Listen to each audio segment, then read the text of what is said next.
raft of elaborate activities put together by the state to send home one of its illustrious sons, former President of the Republic, Flight Lieutenant Jerry Rawlings, entered the second day today. Many individuals from private and public life have been eulogizing the memory of the late NDC founder. For members of a party, he was an enigma. He was a founder and a leader whose values and principles will live with them.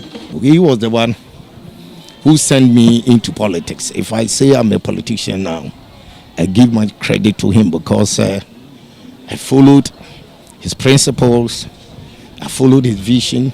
He came and served this nation and served it well. But some people have their own views about him. In fact, one will not live in this world having 100% perfection. But the truth is that the positive side far outweigh his negative things that he came on this earth to do. Jerry Rawlings was the expression of what the youth at any one time would do for this country. We must be guided. That was a young man who stood up to do something for this country. It's not over, eh? We always have to remember, what could the youth ever do about this country when things don't look that good? That is all about Rawlings, I think. This is a man who was true to himself and his principles right from the time he burst onto the scene till the time he died. This is an African leader, as is lying down here today. We cannot talk of any secret bank account anywhere.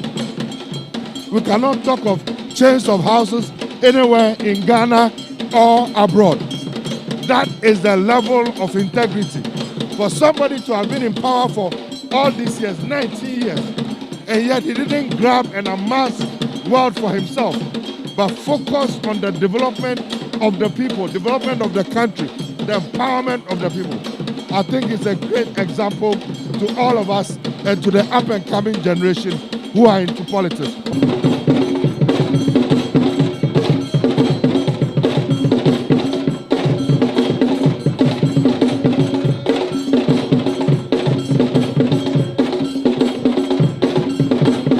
For politicians like the founder of the All People's Congress, APC, Hassan Ayariga, and founder of the Ghana Union Movement, Reverend Christian Andrews, the life and legacy of a late former President Rawlings should be a shining example for politicians the world over. Even though I went to exile because of former President Rawlings, in 1979, my father was an MP under the regime of Dr. Hilal Imam when he staged the coup. I was a victim. But we've come to learn that if you don't stand on principles, you will not be able to correct the future and determine the future. Our democracy has grown through that. Our democracy has become better through that. And I have learned a lot to understand that politics is not about all that you want. Sometimes some people will make certain decisions that you might think is against you. But if you look at it, it's in the larger interest of everybody. He's made several decisions, good, challenging ones, and of course, he's been loved by many Ghanaians. If it is somebody to copy, a mentor for politicians in this very country, none of these politicians on this very current situation, you shouldn't copy any of them, but copy Rawlings, because he's the one that is a legend, the one that he left behind. You see, he was selfless. He didn't need to, even the time that he said he wanted to go and do an operation for the wife in London, he didn't even have a foreign account. But look at the politicians now. There are buildings here and there, everywhere. But if you want to sacrifice to this very country, just put yourself there, then you should copy Rawlings. You have done a lot. NPP's organizer, Sami Ewuku, wants politicians and ordinary Ghanaians alike to emulate the virtues he stood for. That was a great leader. And Ghana will surely miss him. He stood for some principles, he stood for some virtues and some values. It's our hope and prayer that even though he's done his bit and left for the ancestral world, the rest of the younger generation and the rest of the people will also carry on with his values of probity and accountability and the very social justice that he fought for. For his friend and former Chief of Defense Staff of the Ghana Armed Forces, Brigadier General Joseph Nunu Mensah, the NDC founder left behind a legacy even though some families continue to remain embittered by fallouts from some of his actions. You know, I had a personal example of what happened in 1979. I was in the military with him. My children were under fire. And then my neighbors who were next to me, both the man and the wife were killed. What I tell their children, you see, these things are terrible. And you cannot console somebody who lost his mother and his father on that day.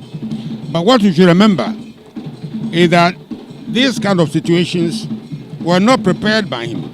They happened like an earthquake, and you don't know what to do about them. What you should do is ensure that they don't happen again. To those who suffered, you know, my heart goes out to them. He himself regretted that people lost their lives. Representatives of the Queen Mother's Foundation remember him for his honesty and fellow feeling. Said Obia so say that crope that also the beko. So be our bobra, no wash ye, no credie, kiki, memo be anye kiki, yenfa no credie, yenfa mobra. Ya was say, Mr. Obia or man babyano, that was a ubisa said, dear the bed to me, I am my mind. And not a dear na my bed to me, I am mammy. And to going down the history books, you know, Obia had to bed to me, I am boy or my Ghana. Said your Ghana, but found him to my parents. While the state gives the late former president a fitting send-off, opinions remain split over the legacy he leaves behind. But whichever way you look at it, there's something definitely to learn from his life and time on earth. Komla Adum, TV3 News, Accra.